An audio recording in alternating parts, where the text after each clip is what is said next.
오늘도 주의 전에 올라오신 여러분을 주님의 이름으로 환영하고 축복을 드립니다. 저는 3남 2녀의 네 번째 자녀로 태어났고 3남 중에서도 차남으로 태어났습니다.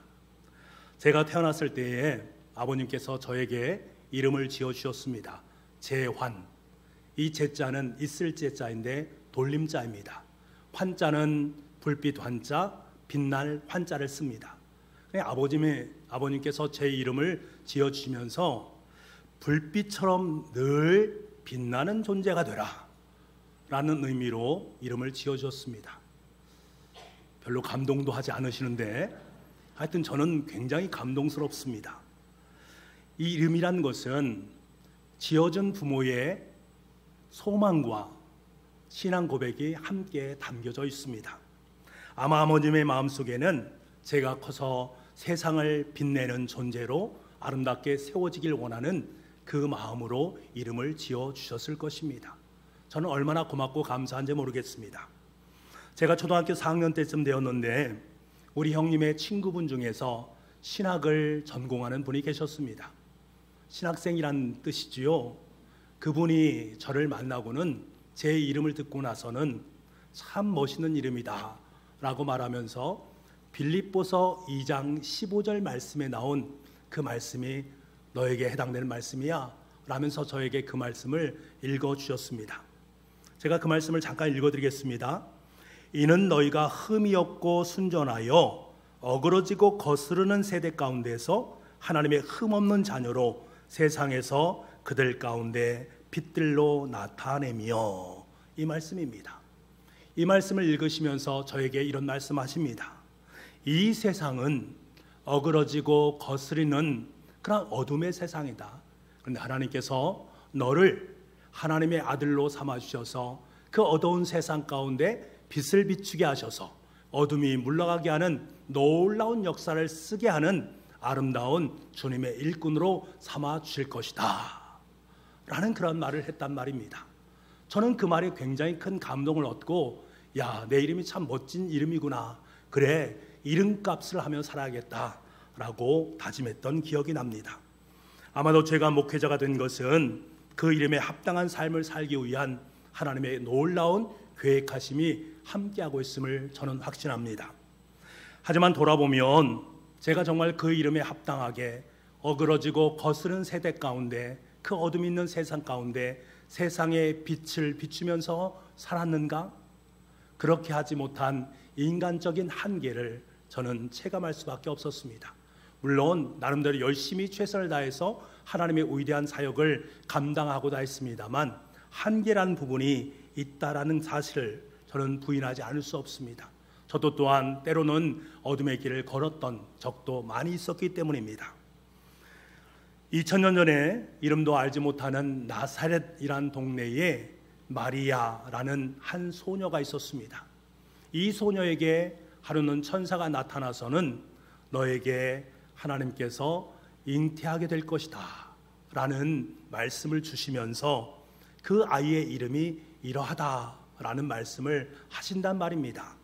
마태복음 1장 21절 말씀에 이 말씀이 쓰여있는데 우리 마태복음 1장 21절 말씀 같이 한번 보도록 하겠습니다. 같이 읽겠습니다. 시작.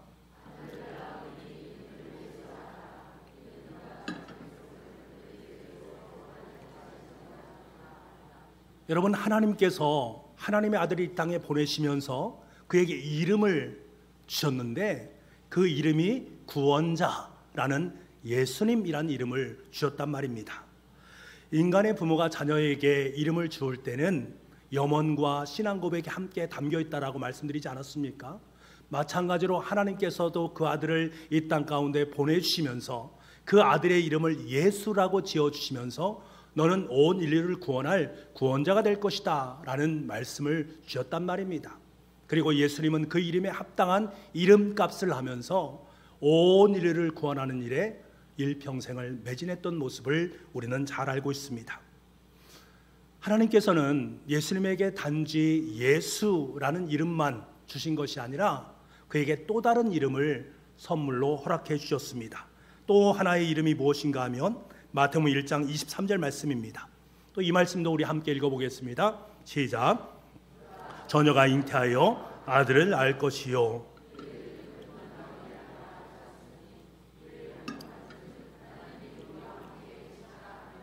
아멘. 또 하나의 이름을 주셨는데 그 이름이 임마누엘, 하나님이 함께 하신다. 하나님의 자녀인 아이에게 이름을 넣어서 너는 임마누엘이야 라고 말씀합니다.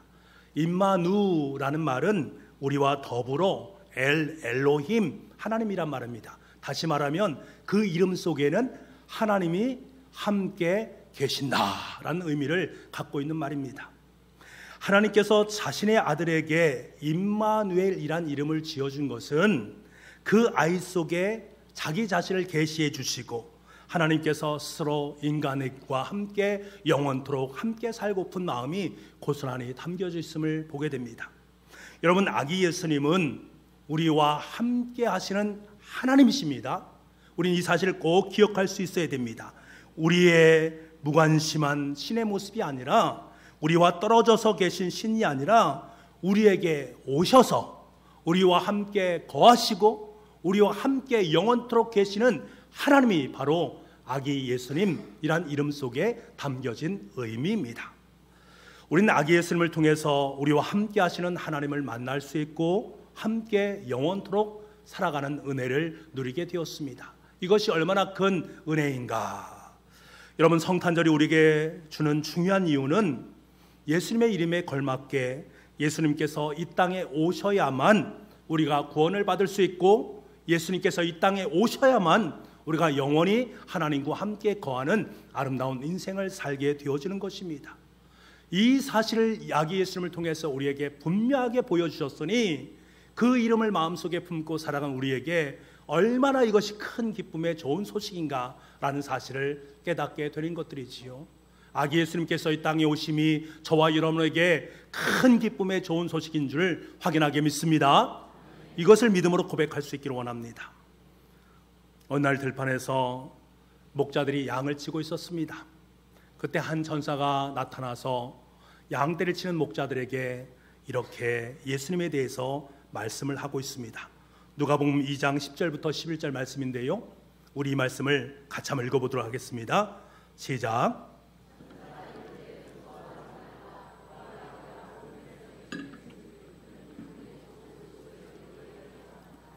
오늘 다윗의 동네에 너희를 위하여 구주가 나셨으니 곧 그리스도 주시니라.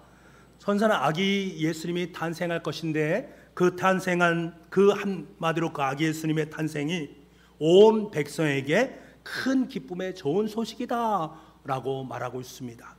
아기 예수님의 태어남이 모든 사람들에게 큰 기쁨의 좋은 소식이 될 것이다 라는 말씀이지요. 그런데 여기서 큰이란 말은 원래 굉장히 중요한 말입니다.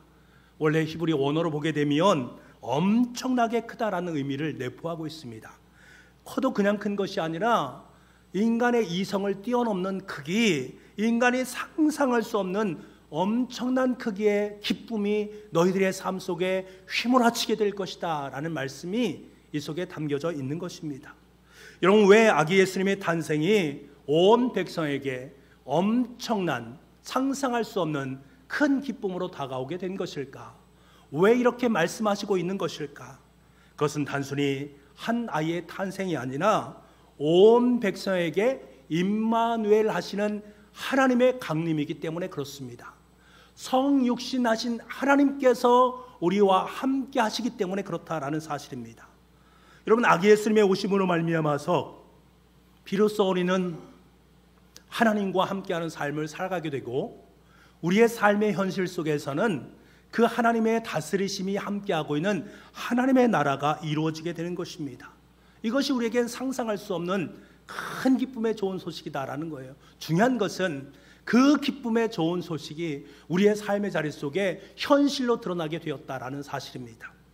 그래서 예수님께서 가시는 곳마다 하나님 나라가 선포되어지고, 귀신에 얽매였던 사람들이 풀려나는 역사가 일어나게 되어지고, 어둠에 머물던 사람이 새로운 빛을 향해서 나아갈 수 있는 은혜를 덧입게 되었습니다. 가난한 자에게 복음이 전해지고, 포로된 자에게 자유함이 임하게 되어지고, 억눌린 자에게 자유함이 주어지는 역사가 임하게 된 것들입니다. 죄의 사슬에 매여서 사탄의 종으로 끌려가는 인생에게 주님께서 함께 하심으로 말미암아 죄의 사슬이 끊어지는 역사, 죽음의 그늘에 사로잡혔던 인생이 예수님으로 말미암아서 다시금 생명을 얻는 역사가 현실이 되었다라는 사실입니다. 여러분, 그렇습니다. 아기 예수님과 함께하는 모든 곳에 엄청난 큰 기쁨의 좋은 소식이 현실로 드러나게 되었습니다. 하나님 나라가 현실로 경험되는 역사가 아기 예수님께서 이 땅에 오심으로 말미암아 이루어지기 시작했다라는 거예요. 이것은 가히 상상할 수 없는 큰 기쁨이요 하나님의 은혜인 줄 믿습니다. 이제 목자들은 큰 기쁨의 좋은 소식을 품에 안고 천사가 일러준 대로 아기 있는 곳을 향해 나아가서 천사가 밝힌 모든 것들을 그곳에서 알려주게 됩니다. 그런데 여러분, 목자들이 온 백성에게 미칠 큰 좋은 소식, 그 소식을 어디를 향해서 달려가면서 전했습니까? 우리가 보게 되면 마국간, 우리나라 말로 하면 외양간으로 달려갔습니다. 우리는 이 광경을 한번 생각해 보기를 바랍니다. 지금 상상을 하다 보면 지금 목자들이 이 아기 예수님의 큰 기쁨의 좋은 소식을 전하기 위해서 다름박질을 하고 있는데 외양간으로 다름박질하고 있단 말입니다. 그 외양간이 어느 시골에 있는 한 축사 정도를 우리가 연상을 할 수 있습니다만 여러분, 그렇지 않습니다. 당시에 베들레헴에 살고 있는 이 목자들은 너무나 가난했습니다. 축사를 지어서 짐승을 키울 수 있는 여력이 없단 말입니다.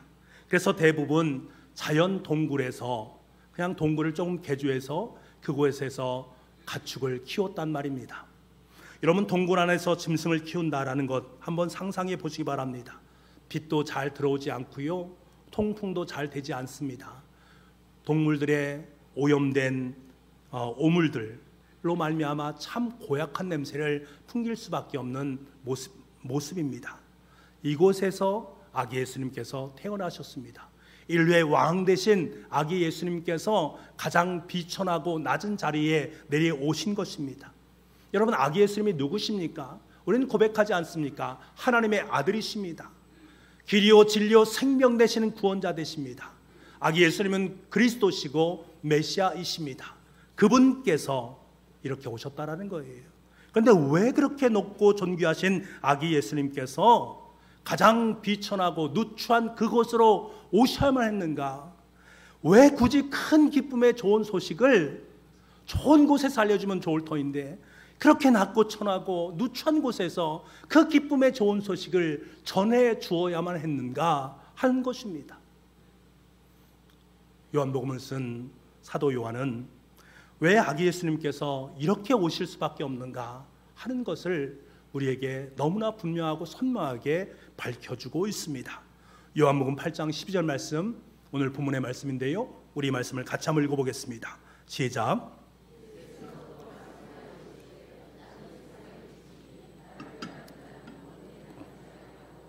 생명의 빛을 얻으리라. 아멘. 여러분, 더러운 외양간에 지금 가장 필요한 것이 무엇이겠습니까? 다른 여러 가지도 필요가 있지만 가장 필요한 것은 빛입니다. 사실 예수님께서 더러운 외양간에 태어나셨다 하는 것이 우리에게는 너무나 중요한 의미가 그 속에 담겨져 있습니다. 어떤 의미인가? 그 더럽고 추한 외양간, 그곳은 바로 우리 자신, 내 마음을 상징하는 것이기 때문에 그렇습니다. 우린 더럽고 추한 죄를 품고 살아가는 냄새나는 존재 아니겠습니까? 겉으로는 그럴듯한 삶을 살고 있지만 내 마음 중심에는 여전히 죄성을 품고 있는 존재, 그것이 부패되어져서 냄새를 풍기는 어둠의 존재입니다. 그러니까 사실 우리는 어둠의 길을 걸어가는 존재입니다. 그래서 우리에게 가장 필요한 것이 무엇입니까? 동굴 같은 내 마음에 들어오신 빛 대신 아기 예수님이 가장 필요했던 것입니다. 여러분, 복음이 무엇입니까?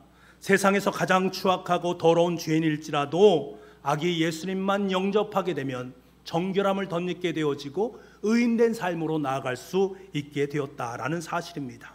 아무리 어둠의 길을 걸어가는 존재라 할지라도 주님께서 그의 마음속에 들어오시기만 하면 그의 모든 죄는 양털같이 희게 되는 역사를 경험하게 되는 것입니다. 그래서 우리에겐 절대적으로 아기 예수님께서 우리 가운데 오셔야만 했던 것이지요. 여러분, 요즘 우리의 주위를 한번 둘러보시기 바랍니다. 요즘처럼 진영 논리가 첨예하게 대립된 적이 없었던 것 같습니다. 좌우로 나뉘어서 싸우는 모습을 보면 얼마나 악의적이고 잔인한지 모르겠습니다. 툭하면 서로를 공격하고 서로를 증오하고 경멸하는 모습을 보게 됩니다.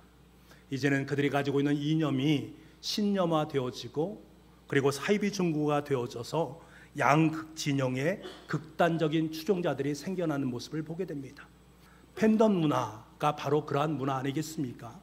그런데 이 문화가 참 좋은 것 같음에도 불구하고 상대방에 대한 배려와 사랑이 없다면 중세시대에 십자군이 벌였던 마녀 사랑과 진배가 없다라는 사실입니다.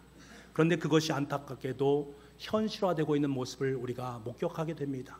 이런 모습들을 바라볼 때마다 참 마음속에 어둠이 찾아오는 것을 보게 됩니다.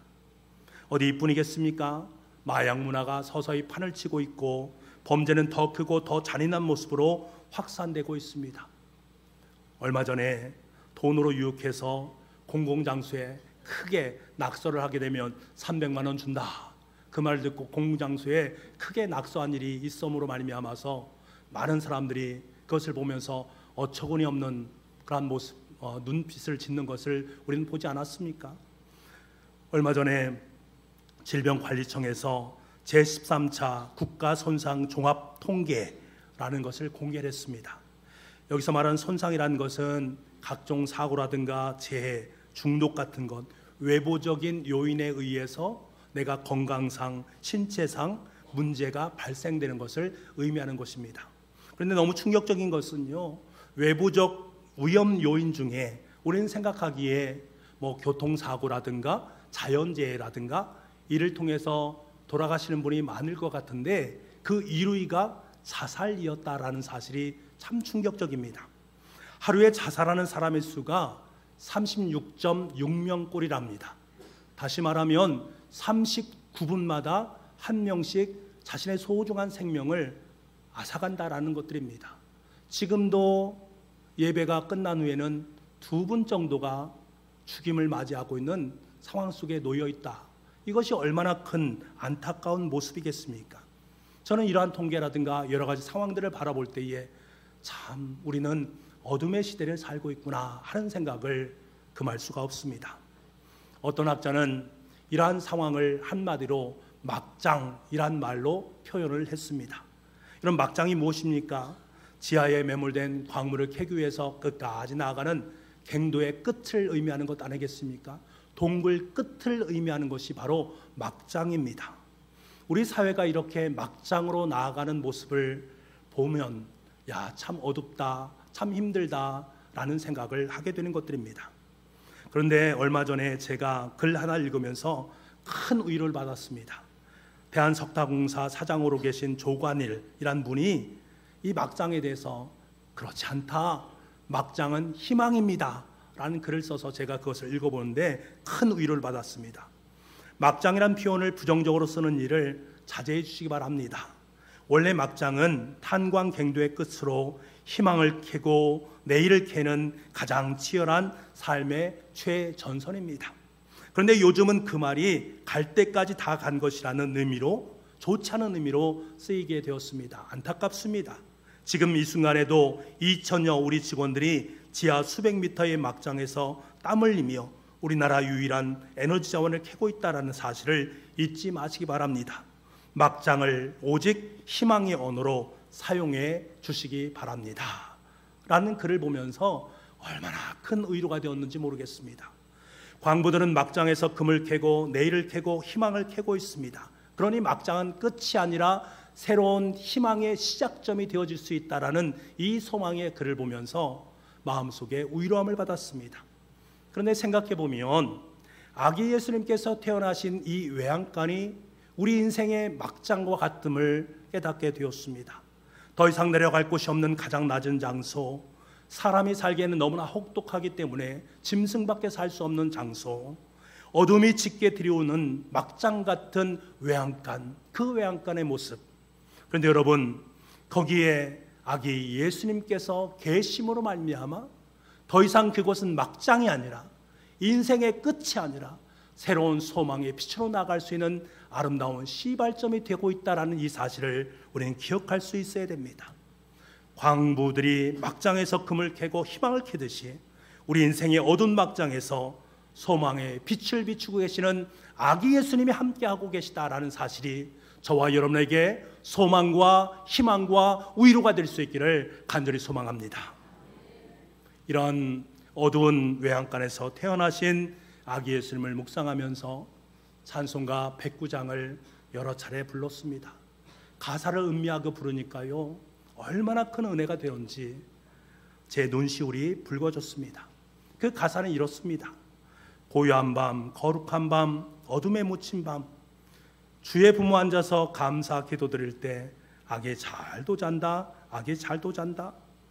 고요한 밤, 거룩한 밤, 영광이 둘린 밤, 천군 천사 나타나 기뻐 노래 불렀네. 구주 나셨도다, 구주 나셨도다. 고요한 밤, 거룩한 밤, 동방의 박사들 별을 보고 찾아와 꿇어 경배드리네. 구주 나셨도다, 구주 나셨도다. 특히 저에게 의미 있게 다가오는 가사는 4절이었습니다. 고요한 밤, 거룩한 밤, 주 예수 나신 밤, 그의 얼굴 광채가 세상 빛이 되었네. 구주 나셨도다, 구주 나셨도다. 여러분, 이 찬양이 어떻게 불려진지 아십니까? 성탄절 앞두고 당시에 26세였던 요제프 모어라는 사람이 성 니콜라우스 성당의 사제로 성탄 이브에 예배를 드려야 되는데, 마침 그때 성탄절 예배를 드릴 때 가장 필요한 오르간이 고장났다라는 소식을 듣게 됩니다. 몹시 난감한 상황이 되었습니다. 사람들이 고대하는 크리스마스 이브에 미사를 드리면서 참 위대하고 장엄한 칸타타를 해야 되는데 그것을 할 수 없는 상황이 되어지니까 얼마나 난감했겠습니까? 그래서 모 사제는 기타 반주가 가능한 캐롤을 만들어야겠다라고 생각하고는 즉시 노랫말을 쓰기 시작을 합니다. 2000년 전에 그 마국간에서 아기 예수님께서 어떻게 행하셨고 그것의 의미를 하나하나 기도하면서 차곡차곡 담아서 노랫말을 짓게 되어집니다. 그 노랫말을 다 짓고 난 후에 그 성당의 오르가니스트로 또 교사로 재직하고 있었던 프란츠 그로버란 사람에게 이 가사를 건네주고는 작곡을 하도록 부탁을 했습니다. 드디어 그의 12월 24일 밤 온 마을 사람들이 다 모여서 성탄 이브 예배를 드리면서 그 놀랍고 귀한 칸타타 시간을 들을 수 있는 시간을 갖게 됩니다. 그런데 두 사람이 만든 고요한 밤, 거룩한 밤, 이 캐롤이 들려지는 것입니다. 모 사제는 기타를 치고 테너를 담당하고 글로버는 이 오르가니스트는 베이스를 담당하고 찬양되는 후렴을 부르면서 함께 찬양을 한단 말입니다. 사람들은 장엄한 크리스마스 캐럴을 기대했는데 너무나 초라한 그 모습을 보면서 처음에는 마음이 몹시 난처했습니다만 시간이 지남에 따라서 청하고 온화한 남성 이중창을 들으면서 신선한 충격을 받게 됩니다. 모두가 마음을 새롭게 정하게 되고 진심으로 기뻐하고 감사하는 아름다운 시간으로 장식이 되게 됩니다.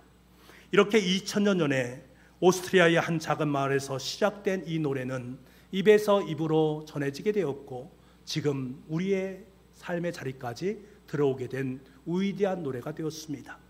전 세계의 성탄의 빛과 평화를 노래하는 가장 아름다운 대표적인 노래가 되었습니다.